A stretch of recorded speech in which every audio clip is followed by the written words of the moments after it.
Professor Astropup. Hello, this is Richard, and I'm here with a brand new story from Astropup. Now, some of you may have heard that Astropup's been on TV recently, doing an impression of a human. If you'd like to see the link, have a look at storynori.com. But now, I'll hand you over to Astropup himself. All this time that I've been recounting my adventures in space, I have signed myself off by my nom de guerre, Astropup. I sense my audience is surprised. Perhaps you aren't used to me turning out a fancy French phrase like nom de guerre. I use it here to soften you up for what may come as a far greater shock. I do not think that many of my far-flung listeners across the cosmos will have guessed that I am, in fact, a professor. Yes, it's true. According to my visiting card, I am Professor Astropup of the Kennel of Canine Studies at the University of Space Exploration. You might well assume that this title of mine supremely irks my old friend and comrade, the parrot. As is well known, he is a brainy and brilliant bird who has often thought to himself that he more than deserves a high-up perch in an ivory tower of some ancient university. In fact, he has applied for a university professorship many times, and on each occasion, he has been turned down. It's academic prejudice against featherbrains. He sometimes squawks as he pecks at the curt letter of rejection. Nonsense, I grunt. You can't be a professor because you're too intelligent. What do you mean? I'm too intelligent. Well, if you go passing on your brilliant thoughts to young and impressionable minds, what might the world come to? We'll have space students disobeying orders and shooting off AWOL all over the universe. Dear dumb Professor Dog, for once, you're right. He screeches almost in pain. The Secret Service has a file on me marked seditious. They're scared stiff that I will preach freedom, independence, and other dangerous delusions to the students. At this point, I must give you a quick recap of events.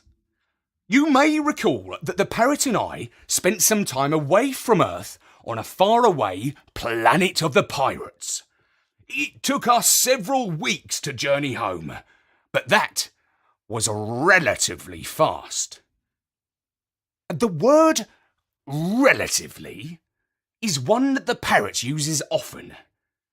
It is painful for my dog brain, but he says it's important. We travelled quickly relative to the speed of light, he says. It's something to do with a scientific theory that one of his clever friends came up with.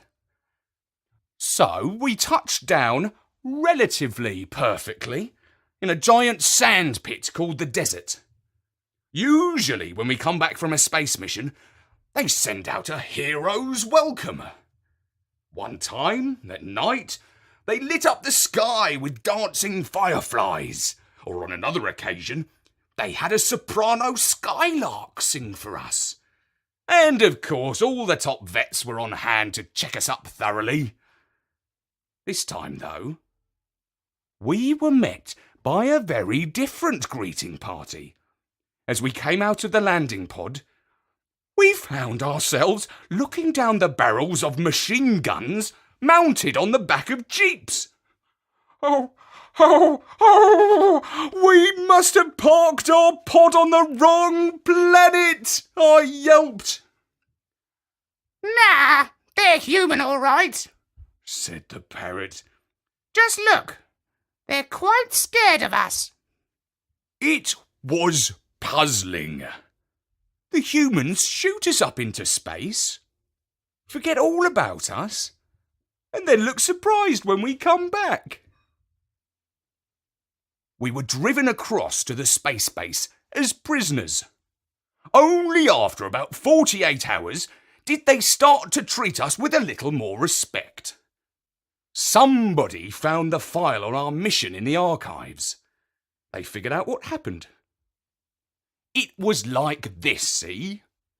We had been away for 10 whole Earth years. To us, it had been a couple of months. But due to the whole relativity thing, time had passed more quickly on Earth. For a while, we were regarded as mini celebrities.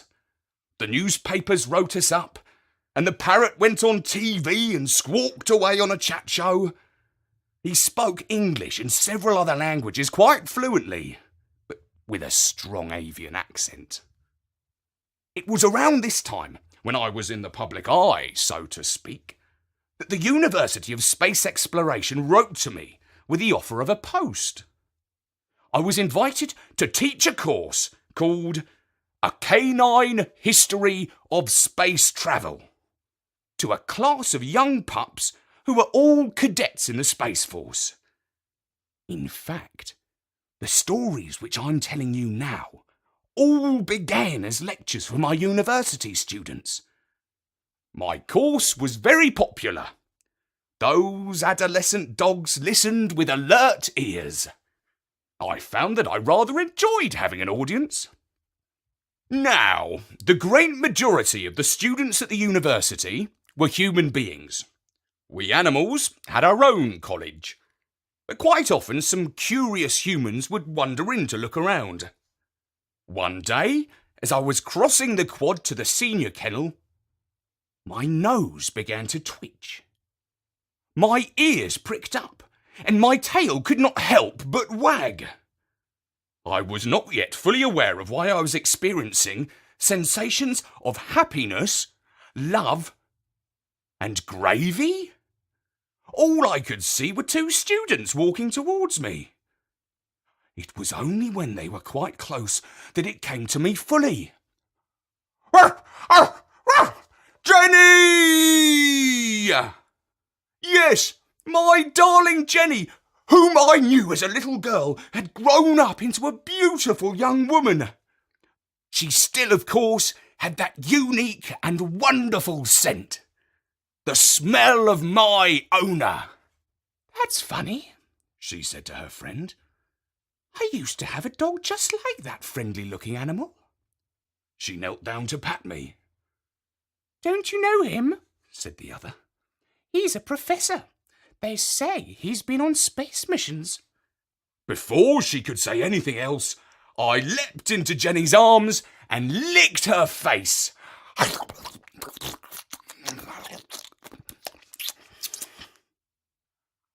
From then on, I used to see Jenny regularly, and we would go for walks along the riverside.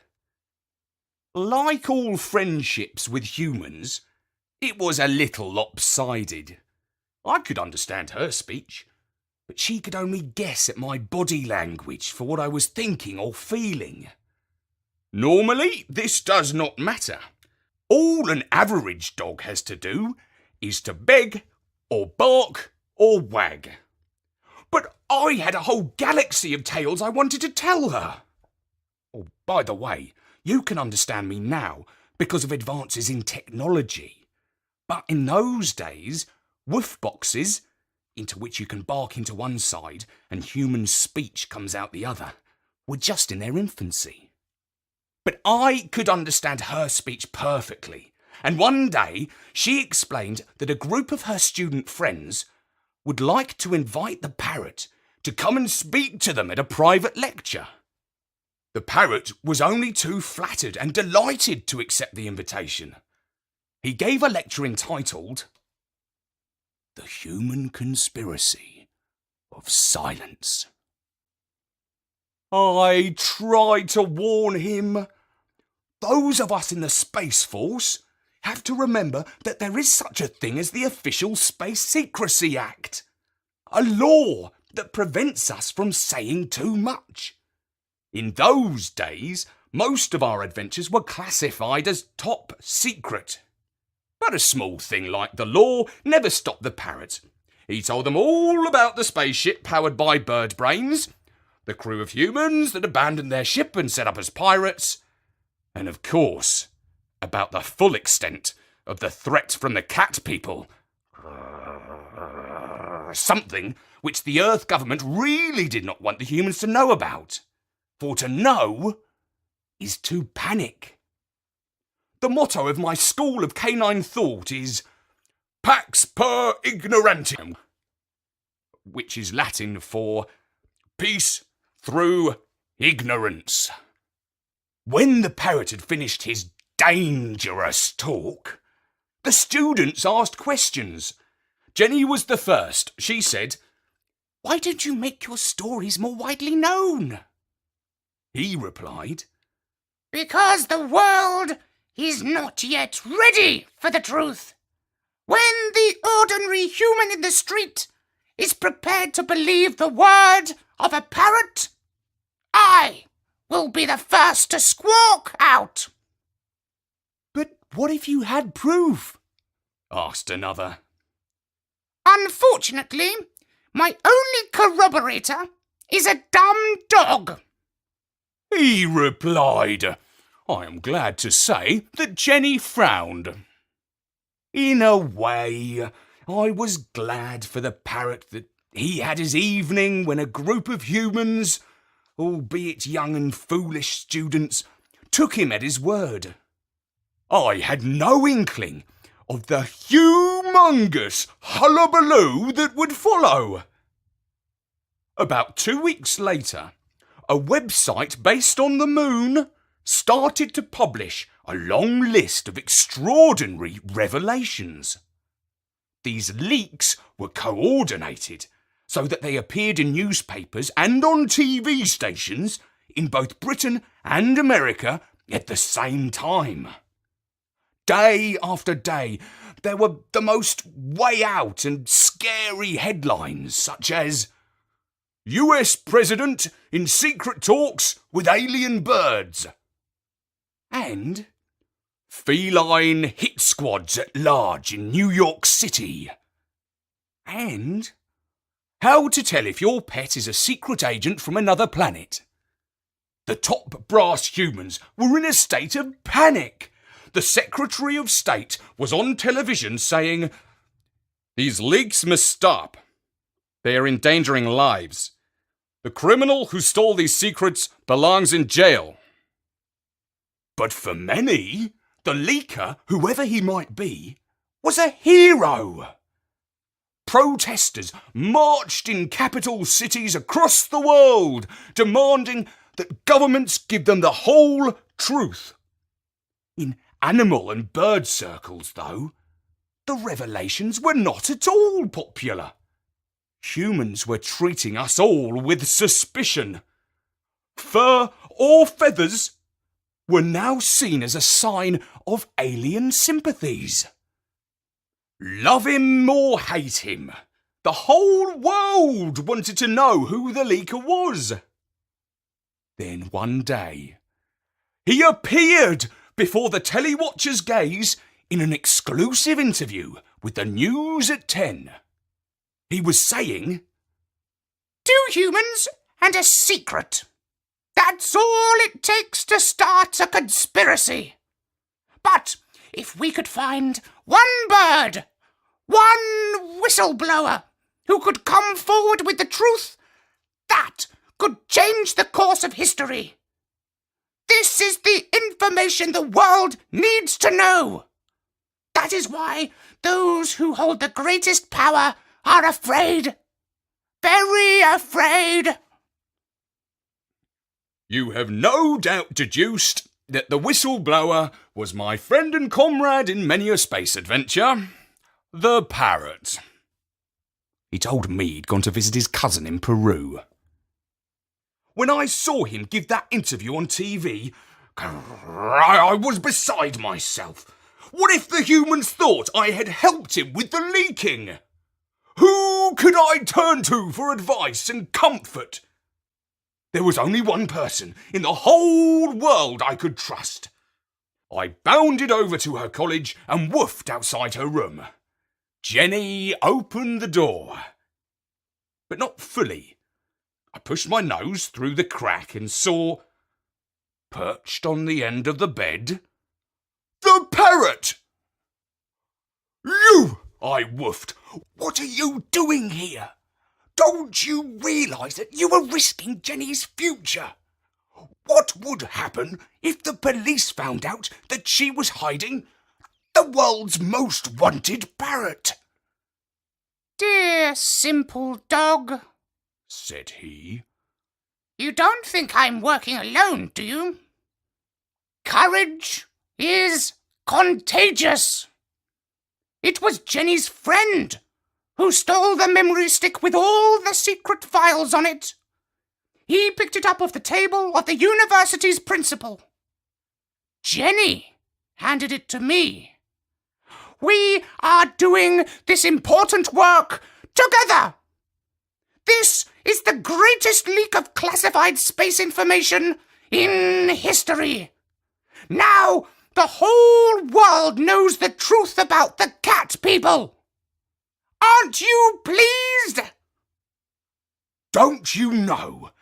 Innocent pets are being chased out of their homes because the humans are now frightened of every harmless kitty cat. You know as well as I do, there's no such thing as an innocent cat," said the parrot. "It won't be long before they turn on birds," I warned.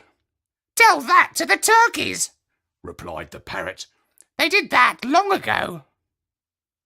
"The truth is too dangerous for all and sundry to know about," I barked.